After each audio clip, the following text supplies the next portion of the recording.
উপমন্ত্ৰ কেন্দ্ৰীয় সমিতিৰ নিৰ্দেশ মৰ্মে আজি আমি অৰুণাচল সীমান্তবৰ্তী অঞ্চল বৰডুমচা মাধুপুৰত নাগৰিকত্ব সংশোধনী আইন আমি কাৰ বিৰোধিতাই আমি প্ৰতিবাদী কাৰ্যসূচী আমি লৈছোঁ। আমাৰ স্পষ্ট কথা, কাৰ বাতিল কৰিব লাগিব। অসম চৰকাৰ তথা কেন্দ্ৰীয় চৰকাৰে কাৰ বাতিল কৰিব লাগিব।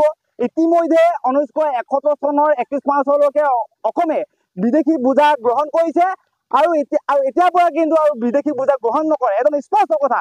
ভাৰতবৰ্ষৰ অন্য প্ৰান্তত যিকোনো প্ৰান্তত কাৰ বলবৎ কৰক আমাৰ তাত ক'বলৈ কথা নাই, কিন্তু অসমত গ্ৰহণ কৰা নহ'ব। এয়া স্পষ্ট কথা। গতিকে আমি প্ৰতিবাদী কাৰ্যসূচী লৈছোঁ আৰু কাৰ অসমীয়াই কোনো পৰ্যায়ে নামানে, কাৰ অসমীয়া যুৱ মঞ্চই নামানে।